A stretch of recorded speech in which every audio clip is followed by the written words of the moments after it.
Grab your popcorn and snacks. Find a comfy spot, take a seat or lie down, and let me transport you to a place of fantasy, ghost stories, ancient legends, odd creatures, alien encounters, and other magical topics. You may even decide to join the conversation. From faraway lands to your own backyard, with a small dash of pixie dust, turn out the lights and open your minds. The journey is about to begin.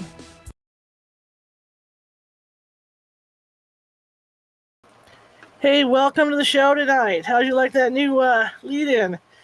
Taking a little bit more because the video is bigger than it should be, so I have to do it from my desktop, so it kind of makes things interesting. I'm going to remove it right now so I can get my guest in. Welcome, welcome, welcome. And we've got a great show tonight. My name is Charlotte. I'll be your host for the next hour. We are the California Haunts Paranormal Investigation team at www.californiahaunts.org. And we also have a great site for the radio show at www.californiahauntsradio.com if you want to visit us. We're 35 strong up and down the state of California, nonprofit. We just like to go out and help people. It's what we do.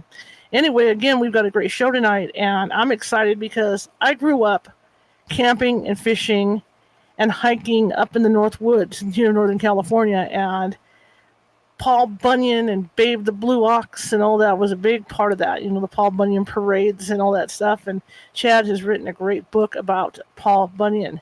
And he also has written a lot of books about legends of the Northwoods, lumberjack legends, sitting around the fire, telling stories of lumberjacks at night, because there was no, back then, back in the old days, there was no TV. So they just sat like everybody else camping, you sit around the fire and tell stories.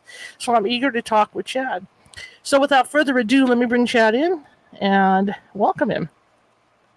Hello. Greetings from the Northwoods of Wisconsin. There you go. I just love the woods. Yeah, you can't beat it. I mean, when you think of the Northwoods, you think of that cabin, you think of the bonfire, roasting marshmallows. I mean, it's a traditional, iconic summer or even winter vacation. Absolutely. Sitting around that warm fire, and telling stories and stuff, and, the animals, and God, there's always something to see and something to do.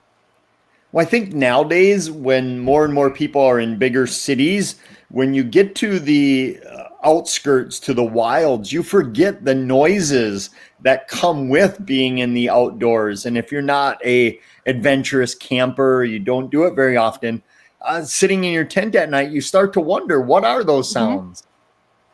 Well, that's what a lot of people don't understand, is that even though you're out in the middle of nowhere, it's still it's a noisy place. I mean, even the wind going through the trees, you're gonna get a noise. There's always a noise out there. And again, city folk have a very hard time, since we're all living in light sources. When you get out to these dark, dark places, you forget just how dark it is out there. And if you have to leave your tent at night to use the restroom or what be it, it's much different from city life. Oh, yeah. I mean, like living even where I live in Sacramento, you could still make out some of the brighter constellations. When I get up in the mountains, I'm lost. I look up and I'm just like, wow. It looks like you're in a snow globe, with all the stars. It's just craziness.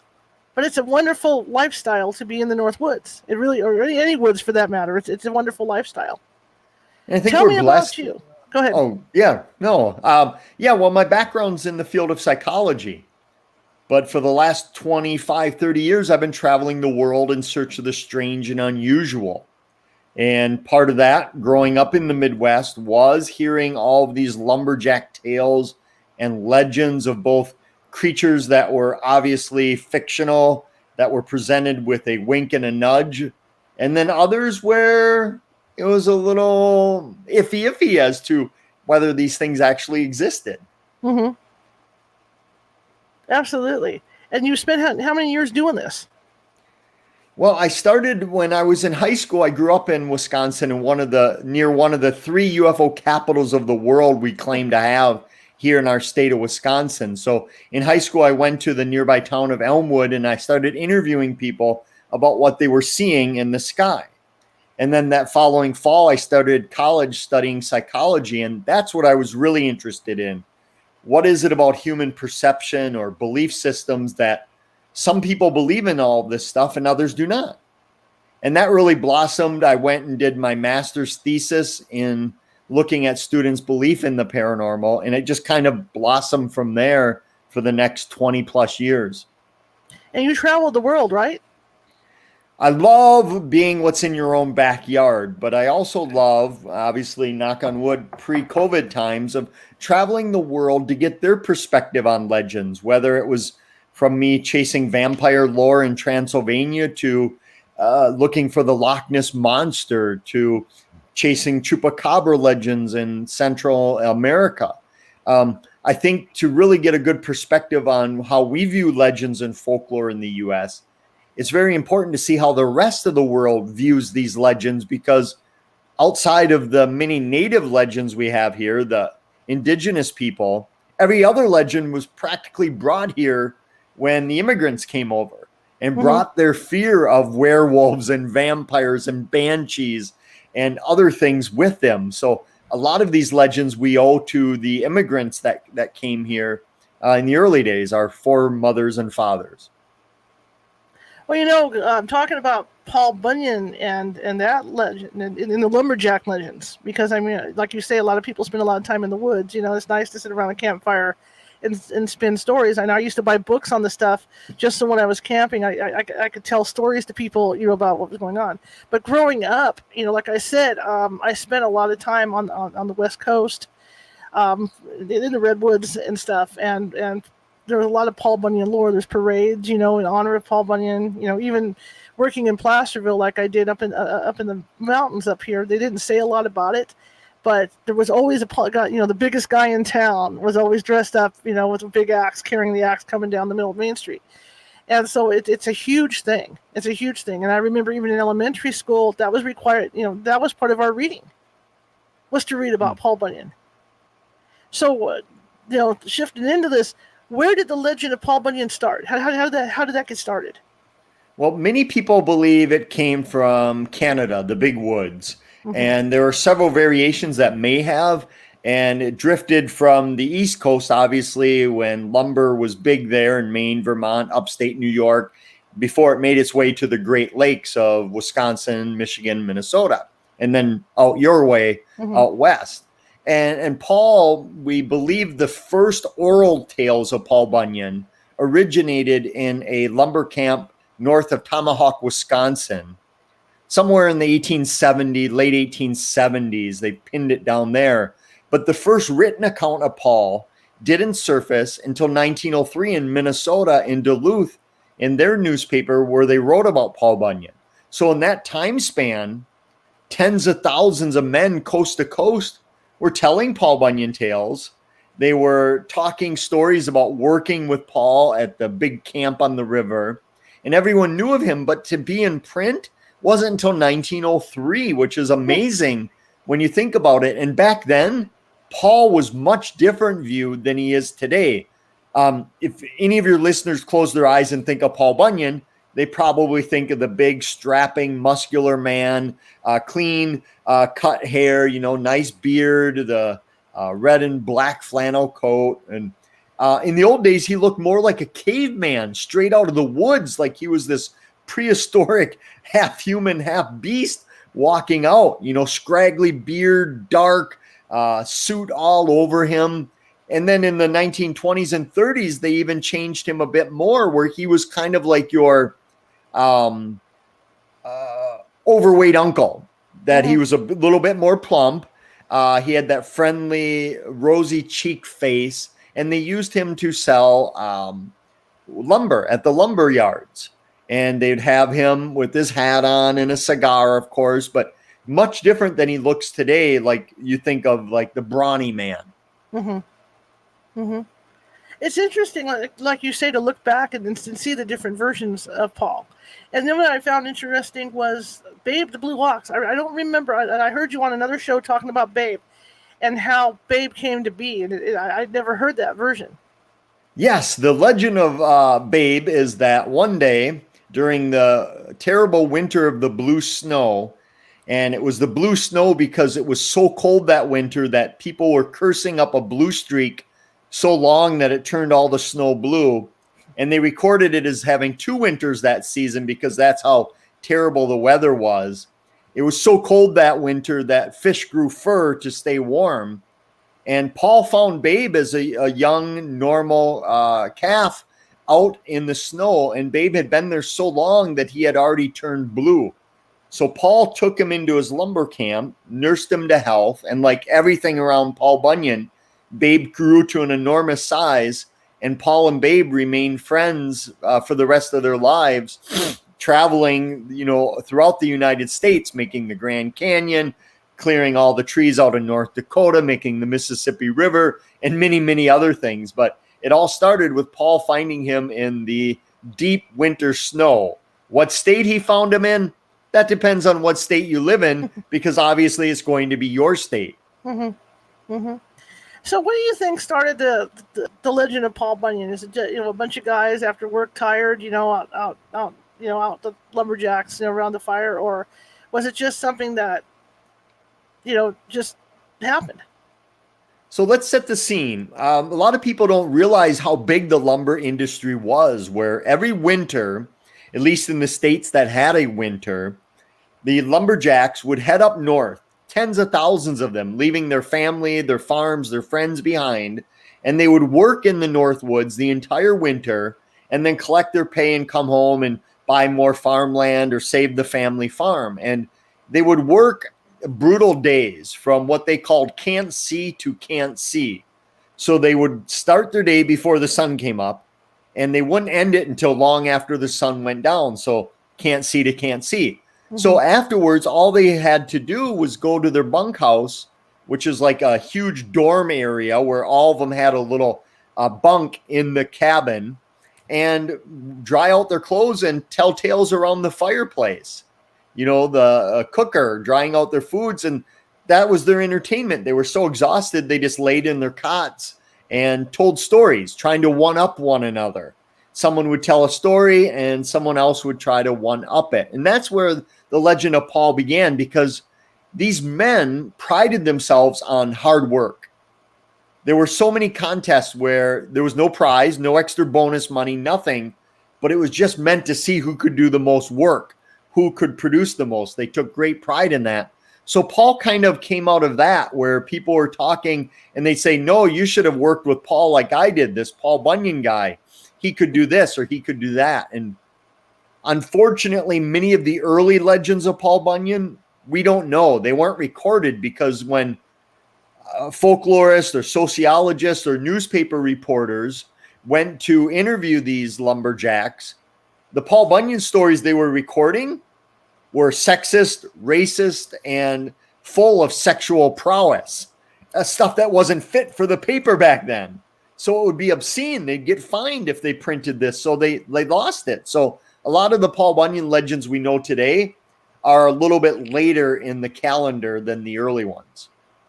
Well, that's understandable, though, because those guys, there's no women up there. They're up there for however long the season is to chop wood and do what they have to do. So it's going to go that way, because it's just guys. It's guy talk. And at that point, remember, this was the 1800s, early 1900s. Yeah. But it was a kind of weird dichotomy, because you had what you would consider the traditional guy talk, pre-Me Too movement or Time's Up movement. This was what you would think of as, guys getting together and not being politically correct back then. But at the same time, the lumberjacks had a policy that if you could do the work as somebody else, you get paid the same amount, regardless of your religion, your race, your language. So there were tons of African-American lumberjacks. There were many Native American lumberjacks.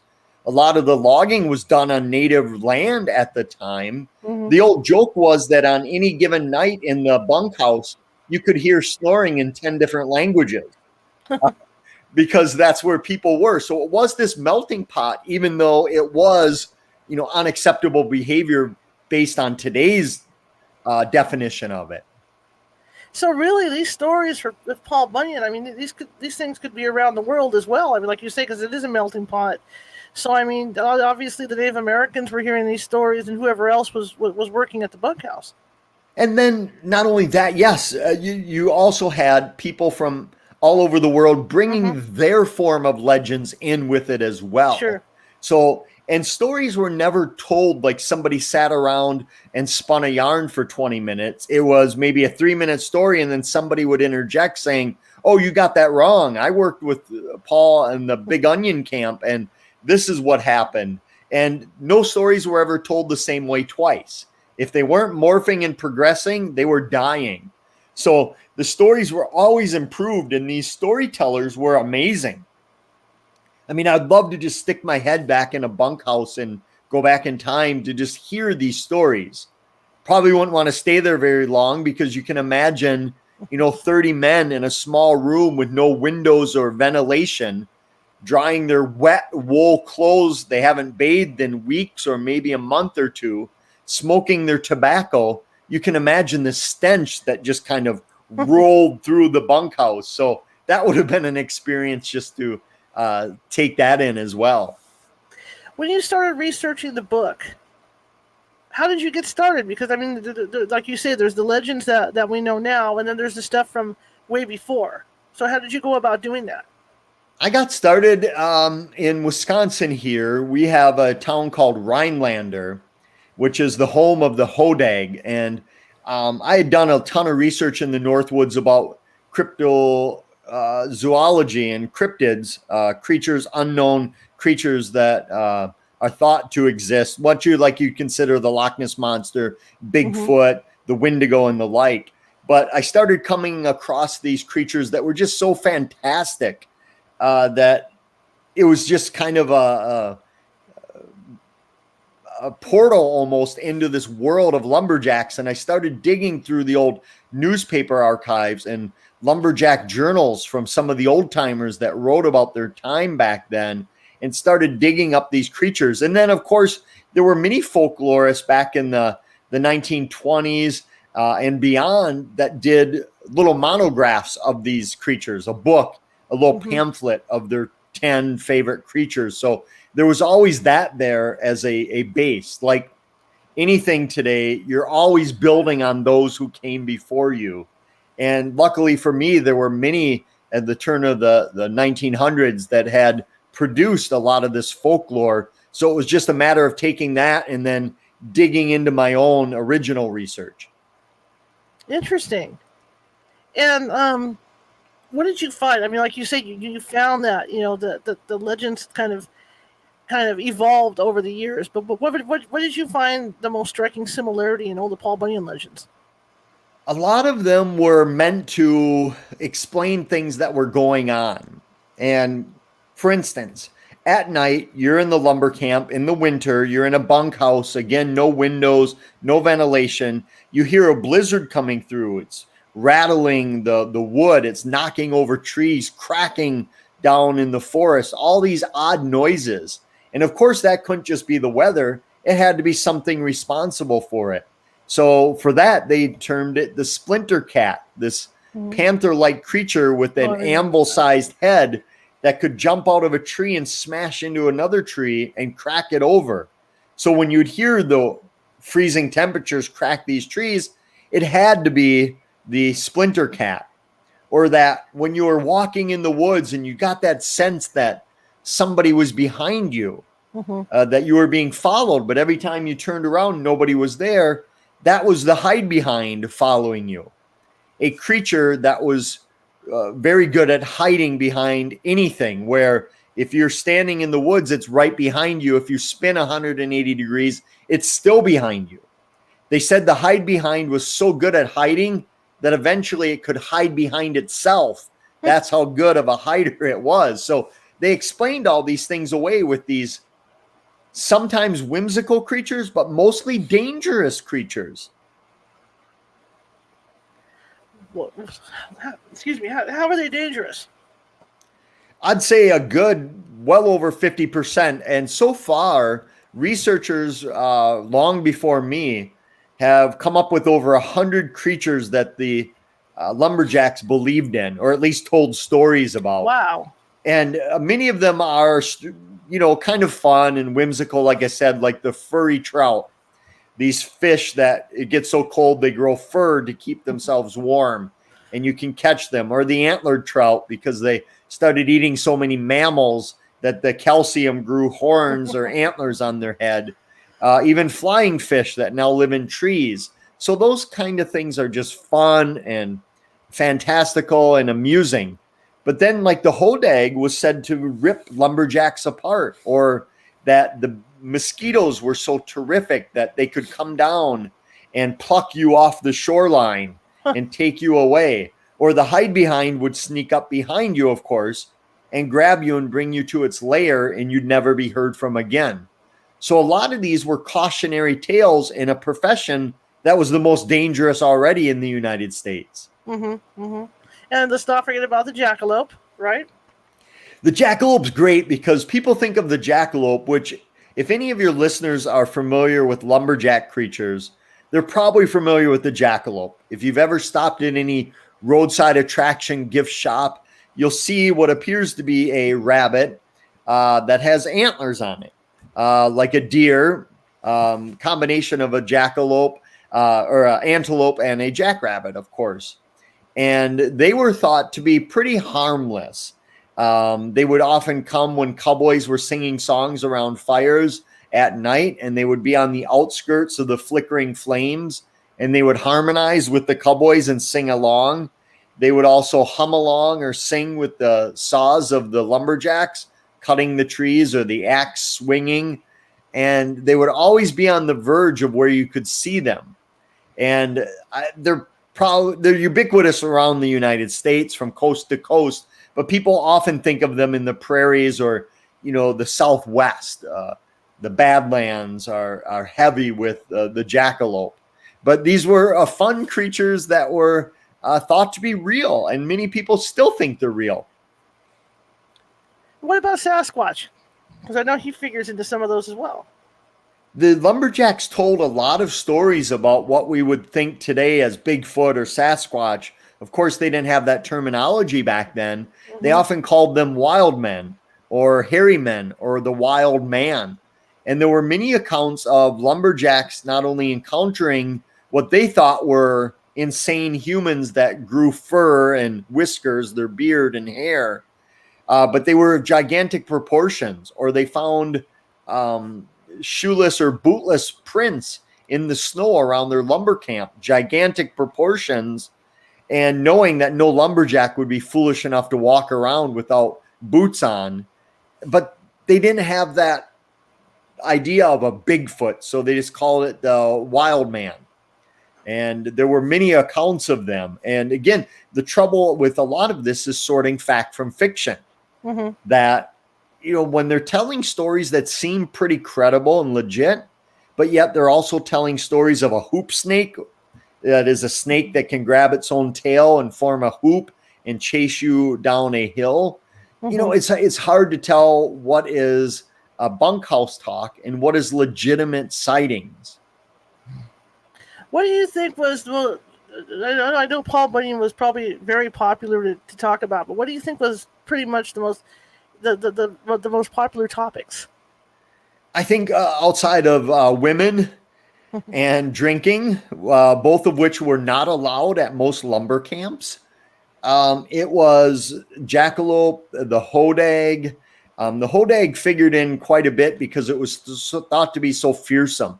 It looks like a mini dragon with spikes down its back, huge tusks, claws, and it was said to rip apart lumberjacks at will. But most of these creatures that they feared, the creatures were thought to be very resentful of the lumberjacks because, again, much like it wasn't PC back then, mm-hmm. they had no environmental with understanding at all that these forests, they weren't harvested in a environmentally sound way. They were clear cut. Take down every single thing you can and then sell the land to farmers who want to try to dynamite the stumps out. And that happened over and over and over. No replanting, no saving some of the stock to regroup itself. So a lot of these animals were said to be resentful of the lumberjacks coming in and clearing away their territory. A creature like the agropelter, it was a monkey-looking creature that would sit up in the top of a hollowed-out tree, and it would have its arm on a big branch or a limb, and anyone walking by, of course, would be looking at the ground not to stumble or to keep where they're going. And that agropelter would simply just smash them in the head with the log and kill them because they wanted to save and protect their land. That makes sense. Makes a lot of sense. Yeah, nature fighting back against the lumberjacks, which by all accounts, nature lost pretty heavily. Obviously. What was the most enjoyable thing about researching the book? For me, it was getting back into that era, that lumberjack era. And I had spent a lot of time up in the Northwoods, camping, hiking, and I felt like the lumberjack era was nearly forgotten, that it had all but disappeared, that the days of the lumberjack, people remembered there were lumberjacks, but none of the history. They didn't know tens of thousands of men around the U.S. and just how important the lumber industry was to many states, not only employing the lumberjacks, but the sawmills and all the products that were made from the lumber, from homes to shingles to brooms, equipment. All that was courtesy of the lumber industry. And I was really sad that these creatures had been all but forgotten. Mm-hmm. They only existed in the memory of the lumberjack. So I wanted to put together a small little monograph that would celebrate the uniqueness of these beasts. Whether they're true or not, I'll leave it up to you to come to your own conclusion, but that's half the fun, is telling these stories, wondering if they're true. Absolutely, absolutely. And I would think that they would combine some of these stories that they were telling with the Native American stories as well, right? I mean, it would be kind of a combination. Yes, and that's where the Bigfoot and Sasquatch stories tend to mingle in as well, that you would have people talking about this hairy man, and I can only imagine the native peoples, the indigenous people saying, well, this is what we know of, what we consider to be that.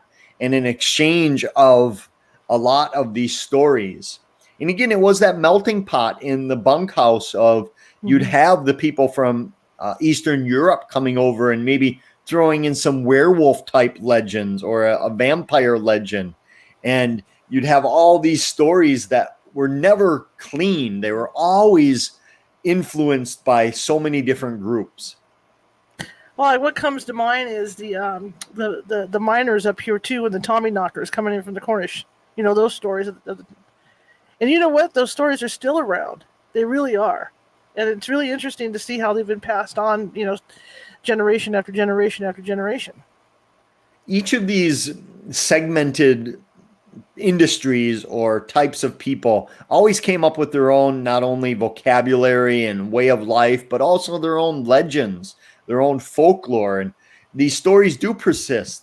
I can't tell you how many times every week somebody will contact me asking where they can capture a hodag or where they can go hodag hunting, thinking that it's real. And the hodag was invented, or at least made popular, by Eugene Shepard of Rhinelander, who said he captured one. And he actually brought this thing around to county fairs and festivals throughout the Midwest, charging people to come see it. And then he brought it to his house in Rhinelander and dug a big pit where he'd have his kids in the pit moving it with mechanical levers. And when people found out he hoaxed it, more people showed up to see how he had done it than prior when they thought it was real. But like a great carnival barker that he was, he said, oh yeah, I did hoax this one only because they're too dangerous to actually capture a real one. That, yeah, I've seen them out there. They're out there, but you just can't capture them. So I had to hoax one in order to show people that they were real. He also would bring tourists out to the back of his yard where he had sprayed perfume on the moss. And he'd say it was a perfume moss, a fragrant moss. And he'd sell it to the people that came to visit, a little bit of moss that smelled so good. And then, of course, when they got home a day or two later, it had lost its smell. And they were out whatever he charged. So, and he was also one of the first, Eugene Shepard was one of the first tellers of Paul Bunyan tales. Some even claim he might be responsible for the legend of Paul Bunyan, but that's something we will probably never know. True. Question in the chat room is, does Chad have a favorite creature? For the lumberjack creatures, my favorite creature, depending on the day that you catch me, but I really love the hoogag, which is on the cover that you've been showing. If you could compare it to any animal, you'd compare it to a moose, in the size and the general body construction of it. But think of Sesame Street Snuffleupagus walking around, where it looks like a moose, but its lips are so long it drags to the floor, and it could not bend its knees, so it had to remain standing the entire time of its life, which meant at night it would have to sleep against a tree to stay up. And lumberjacks discovered this, and they wanted to hunt the hoogag, but they could never track it because it was just never got tired. It always kept going. So they started to find where their favorite sleeping areas were, and they would cut the tree about halfway. So when the hoogag went to lean against it, it would fall over and it couldn't get back up, and they could hunt them. Plus, the hoogag was doing half their work by knocking the trees over for them. But it was thought to be, a lot of the newspapers that covered these legends called it very dim-witted and not very bright. But they also said it would make a great pet to have. And there's just something about the combination of being gigantic, but yet being friendly and just kind of a lucky go-by-day explorer of the woods that really intrigues me, more so than I think any of the other creepier and what I normally would think of as more interesting creatures. Now, the next question I had was along the line of them hunting, but how would they protect themselves against these things? To take precautions that they didn't get bothered.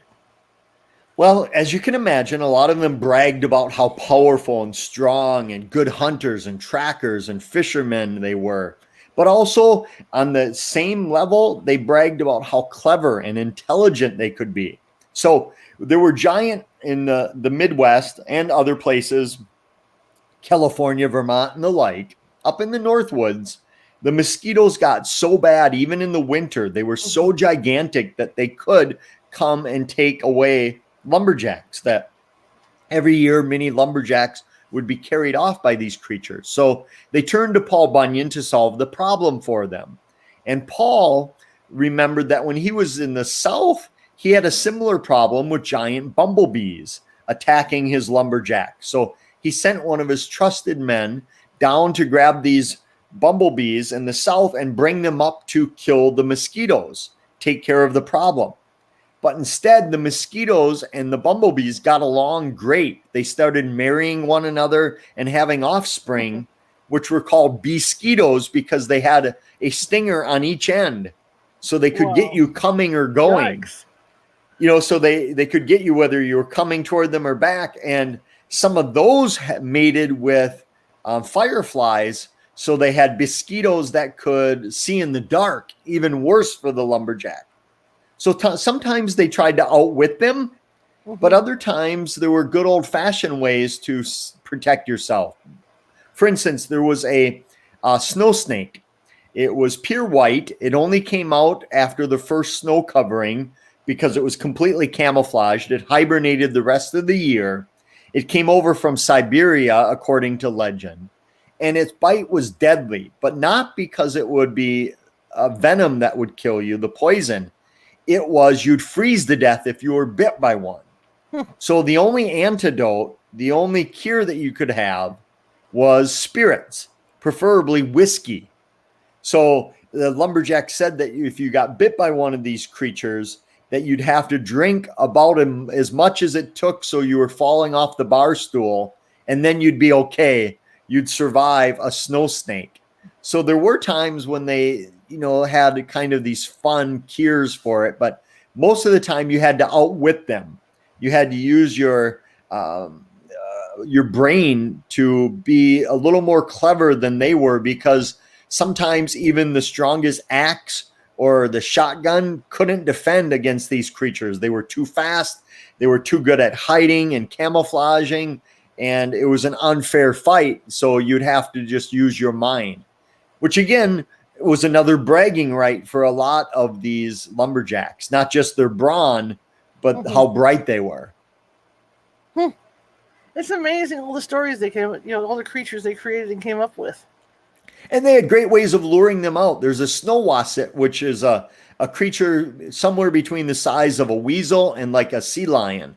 And again, it's all white and it travels under the snow so you can't see it, and it will feel for vibrations.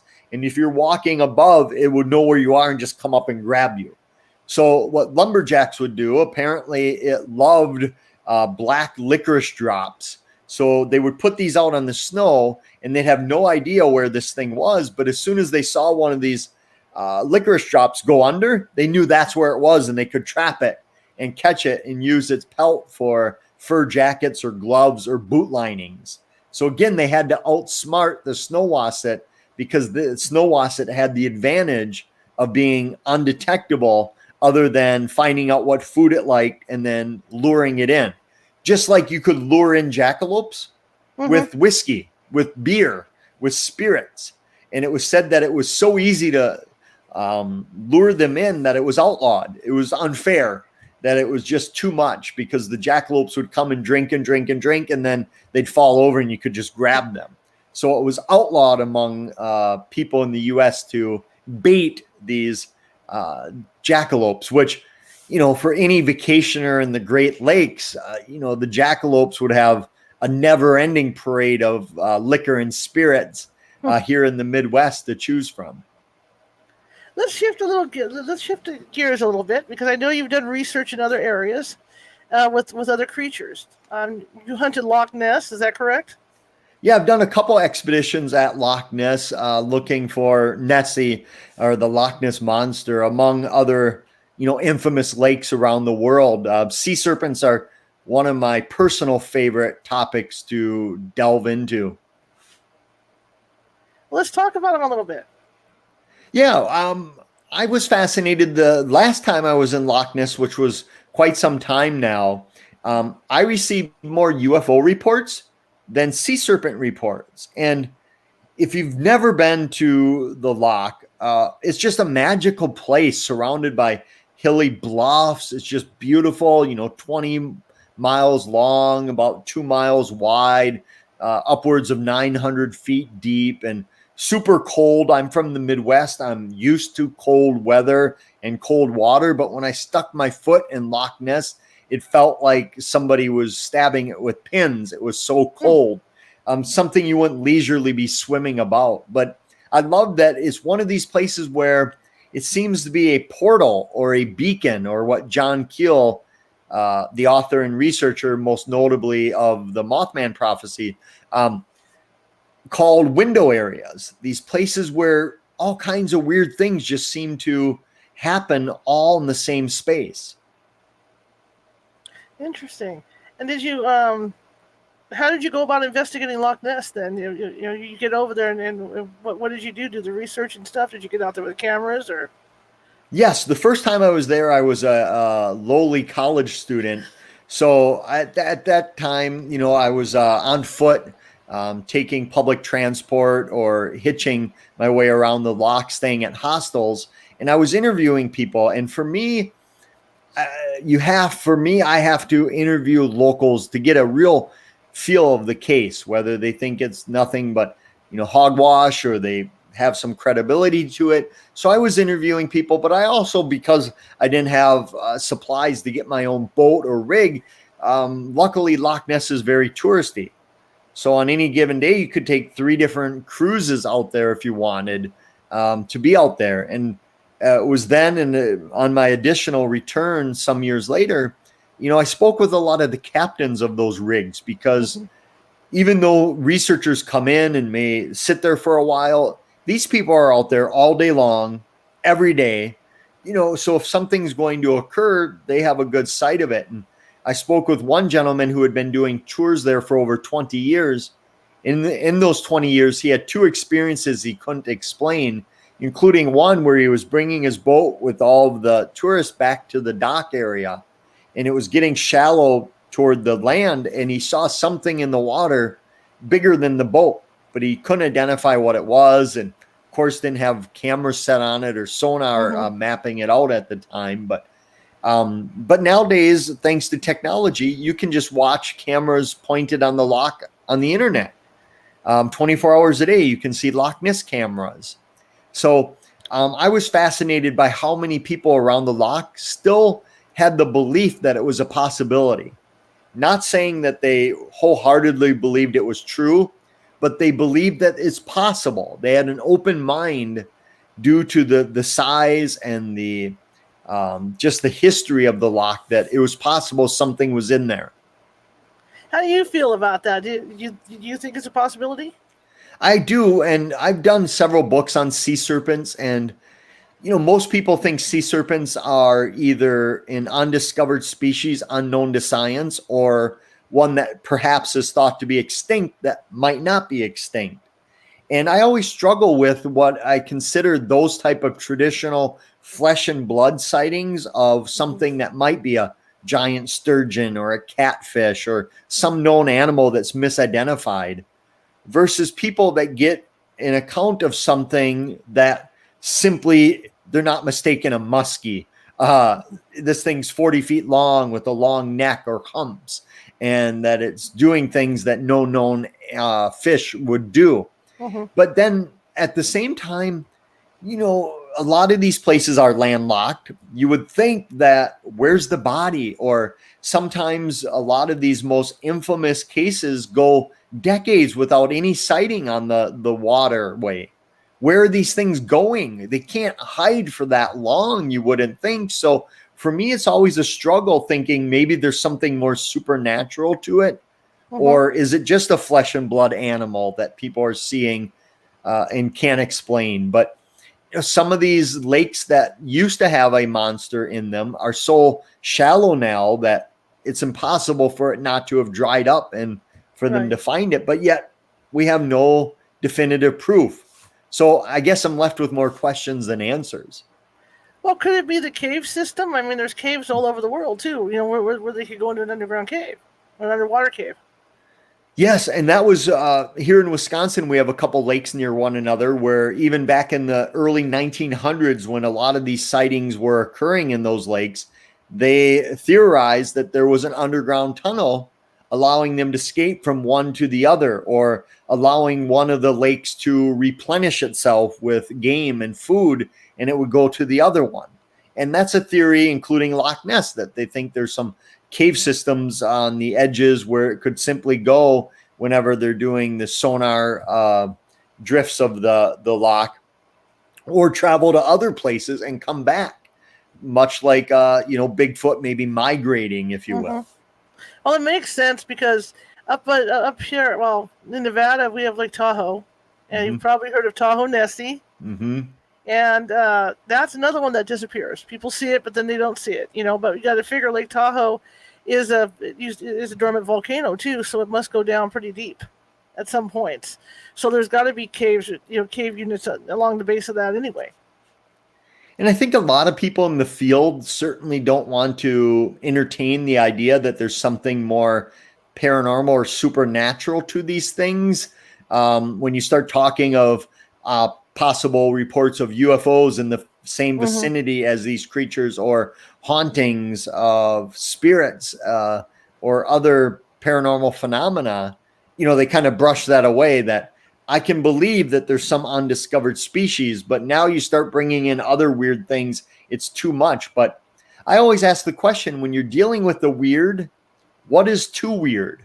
Where do you draw that line? Are Chupacabra sightings too weird? Are vampire sightings, crop circles? I mean, where do you draw the line? And I think if you draw the line too high, you miss out on a lot of good stories, whether they're real or not. Do you think, now that you mentioned the Chubacabra, do you think a lot of the sightings of the Chubacabra, because I know a lot of the ones that they've supposedly found have been coyotes with mange and stuff like that. Do you think that's a lot of the attribution to that, or do you think people are actually seeing something?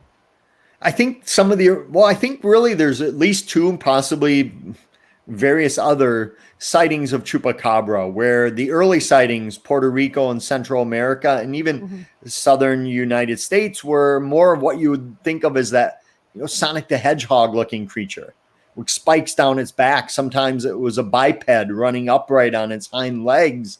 looking much different than what you'd think of as the Texas or the Southwestern Chupacabra, which do tend to be that coyote looking, or just a dog, a weird wild dog looking creature. So I think there are a couple different variations of it, and whether again it's changing, I don't know. Folklore always changes. For instance, I did a book on a creature called the Wendigo, relatively unknown creature of the North, started in Canada with the First Nations people. And in the original early lore, the creature was thought to be very tall, very thin, very skeletal, creepy looking, devoid of hair, really tight muscle. Sometimes it's missing its own mouth and lips because it's insatiable hunger for human flesh. It's consumed its own bodies. But if any of your viewers or listeners Google Wendigo today, 9 out of 10 times the depiction they'll see, it'll have giant antlers or horns, like an elk-like figure. None of that was in the original lore, but over time, thanks to a few well-known stories and some artwork to go along with those in the 40s, I think it's become that way. And now that is the folklore, whether it's true or not, or realistic or not, that has become the Wendigo. So sometimes these stories change in the couple hundred years they've been told. Well, like with the Chubacabra, when you think about the areas in South America where it's been seen, a lot of those areas, for years and years and years, have had the most UFO sightings. Mm-hmm. Yes, and when I was in Puerto Rico talking with some ranchers and farmers, and obviously the island doesn't have any big predators, so they don't fear their livestock until the Chupacabra came around. But oftentimes you'd start talking to these people, and once they started telling you stories, they started bringing up, well, now that you mention it, there were some weird lights, or other things were going on at the same time. Again, maybe it's interconnected. So a lot of these stories are not in a vacuum, at least once you start digging. Which is when I start talking with people, and people sometimes they take you very literally, where you say, are there any Chupacabra stories, sightings in the area? And they'll say, nope, none that we know of. Whereas if you approach it like, has there been any strange occurrences in the area? And then they start rattling off haunted stories, cursed roads, UFOs, portals, all this stuff that you would never have gotten if you had just simply asked about one specific sighting, because people think that's what you're interested in. You're not interested in this other stuff. So long ago, I kind of threw it out more as a fishing expedition of weirdness in general. What you can find within the area. Which brings me to my next question. Out of all the states that you've investigated, this stuff and then looked into this stuff, which state do you think is the most active with these type of stories? I think that's probably the hardest question, because there are several components to it. One, it could be that Missouri has the most activity going on, but nobody's there to record it and report it. It could be that the stories are happening, but nobody's there. Where in the Midwest, we have so many researchers and folklorists into this that are collecting every story. And it's changing today with people being able to do it online, submit their story and the like. But so it could be that just some states are better at recording it.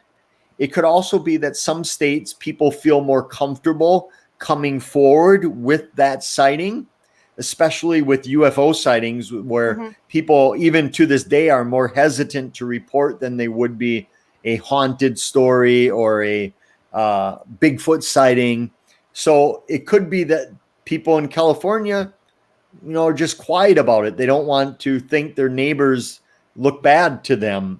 They don't want to think people will think they're crazy, where maybe in the Midwest, people are just more open about it, or in the South, they're friendlier about it. So that's difficult too. But what I can tell you is that I found that no matter where you are in the US or the world, every place has its legends. If you're ever bored on a rainy day, or I don't know, during a pandemic, you can just start digging through your old newspaper archives for the place you live in, And you'd be amazed at how much weirdness has gone on in the past, that you can't throw a rock in the US without hitting a place that has a legend attached to it. So not only that, but a lot of these states have different types of legends, where again, in the Midwest, we have a lot of gangster stories of hauntings of John Dillinger and Al Capone and the like. A lot of farmer stories, where out west you get, if you make your way to South Dakota, you get more of the Wild Bill Hickok story ghost and Calamity Jane and native peoples. And you head even farther out, you get a lot of the gold mining stuff. So I think every state incorporates its own history into its folklore. Sure. What about Wisconsin? Because I understand there's a lot of stuff up there, a lot of stuff going on in Wisconsin. I think my home state here is unique in the fact that not only do we have a lot of different geography, where we have tons of Northwoods, tons of rivers, we have the driftless area that was unaffected by the glaciers when they receded. We have, big metropolis cities of Madison and Milwaukee. So we have a wide plethora of these different environments, if you will. But we also have wild creatures, where we have Lake Michigan, Lake Superior, and just an assortment of these weird creatures, from werewolves to phantom chickens to hellhounds. But again, I think some of it goes back to, we have a long list of folklorists from the early 1900s on that have been collecting these stories. Whereas other states, it was frowned upon back then and even today. So they don't have that long history of literature that we have here in Wisconsin, because we had so many folklorists that were working with the university in Madison. Interesting. There's a lot of stories. Like you say, there's a lot of stories. Each state has their own individual turn on these stories. Are some of the creatures similar state to state? Oh, yes. You can find similar stories no matter where you are, and not just what we would consider urban legends of the vanishing hitchhiker, where you can find that in every single state, but also like a crybaby bridge. Every state has a bridge where you go out there and you'll hear children or a baby crying, and it's usually because of a tragic accident or a murder or suicide or serial killer. A lot of those. You have haunted train tracks where are cursed, where if you park your car and put it in neutral, spirits will push your car uphill to safety. So you have all of those. You have Bigfoot sightings as well, but usually you can find some similar story of some haunted bridge you don't want to go out on, or a dead end road that's haunted by a family or cursed. So a lot of these are very similar, but also every state has that kind of unique story that you're not going to find usually somewhere else, that one that sticks out. And for me, after all these years of doing it, that's what really captures my attention. Those ones that are so bizarre that it just makes no sense. I love UFO stories, but most of the UFO reports that come to me are people seeing lights in the sky. Not a lot you can do with it. It's after the fact. It was just a light. They watched it for a bit. It seemed to be moving under intelligent control, and then it disappeared out of their sight. Fascinating, but you get dozens and dozens of those where there's not much you can do with them. Whereas you get somebody saying, not only were they participating in a UFO sighting in their backyard, but now they traded pancakes for water with these creatures. Then you got my attention. And that actually happened in Wisconsin, the Joel Simonton story, where he claimed he gave water to this craft that landed in his yard, and in turn they gave him these pancake things they were cooking. So those stories, I'm all for that. And I think, as you'll probably agree, that all of us are limited in our time in this field, where you can't investigate every case that you hear about or every person that contacts you. Right. So unfortunately, you have to kind of pick and choose. And for me, it's become that it has to be Twilight Zone weird in order to really garner my attention. Understood. Pamela Schmidt lives in Wisconsin, and she says, where can I read these stories? Oh, geez. Well, if you have a library, which we have over 400 of them in Wisconsin, um, I recommend anything from Linda Godfrey's books. If you like Oh the yeah, the Beast of Bray Road, which I think she's been on your program before. yeah, a long, long time ago. Yeah, Beast of Bray Road, but she's also written about Wisconsin ghosts. Haunted Wisconsin's one of her titles. Weird Wisconsin, she co-authored. Michael Norman from the University of River Falls, who's now retired, has written several books on Wisconsin ghosts. So if you want, the old school, something in your hand to read, go to your library.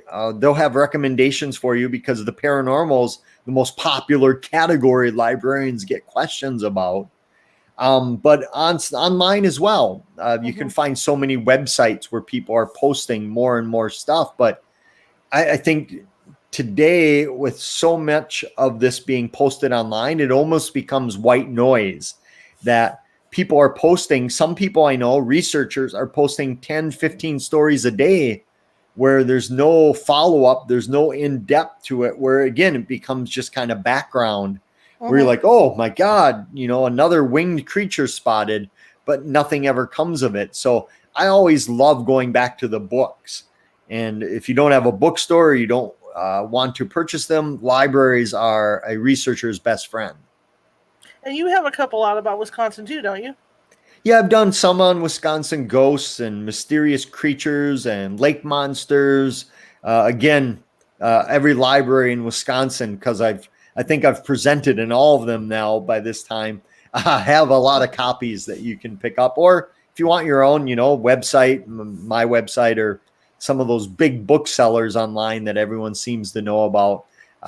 Won't mention the name, but they seem to gobble up a lot of sales as well. What do you think is the most prominent creature that you've looked into?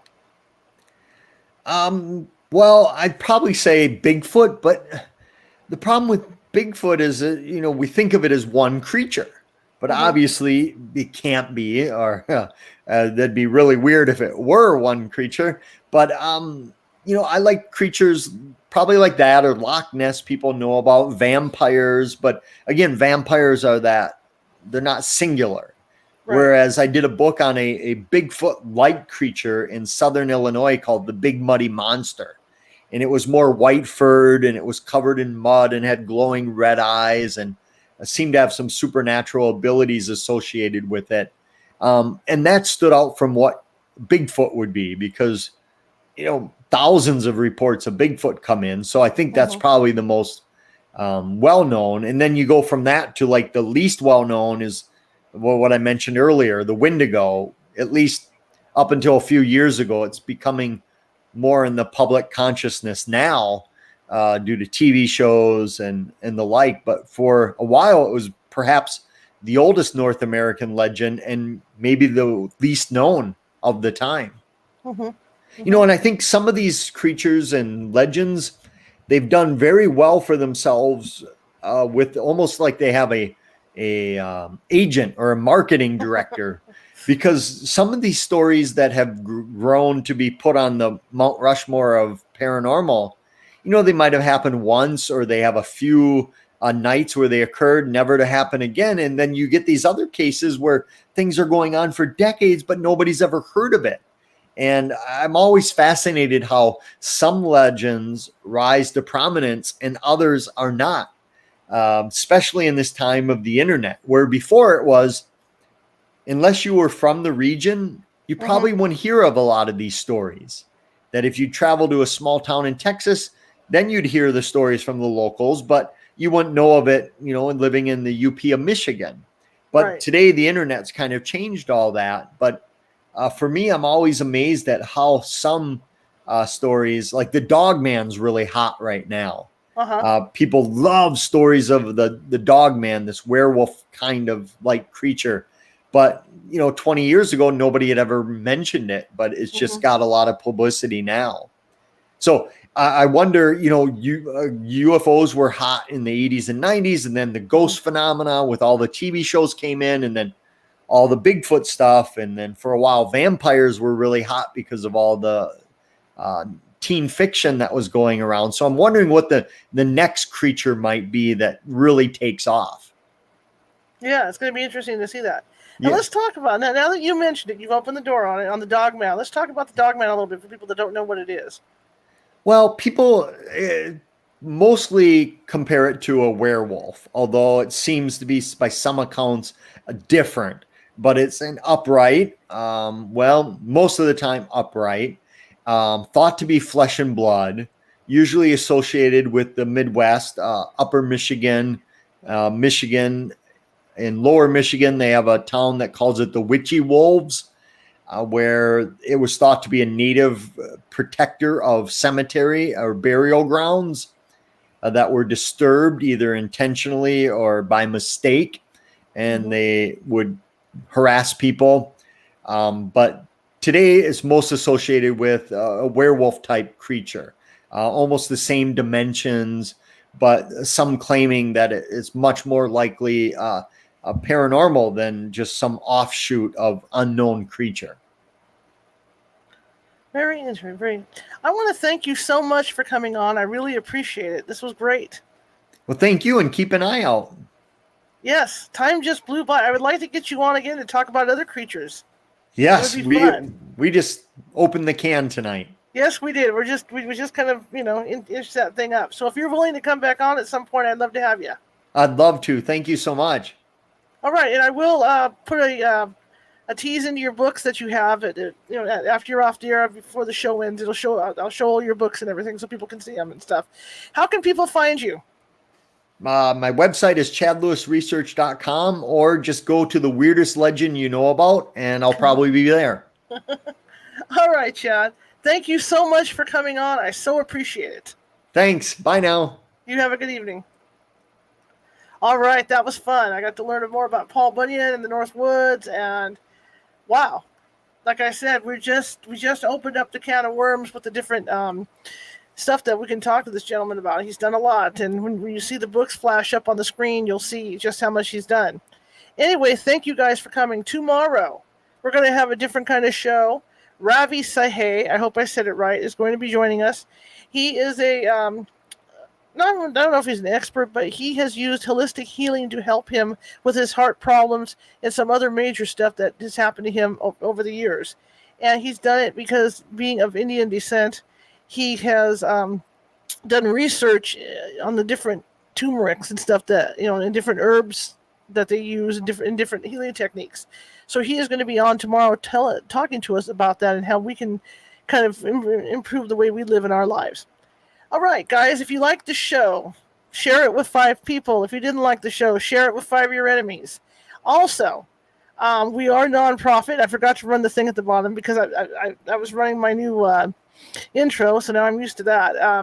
And that's at PayPal me at California Haunts, as we could always use the extra funds to keep this thing going. This is out of pocket. We're a nonprofit group, so everything goes back into producing this show and buying equipment for the team.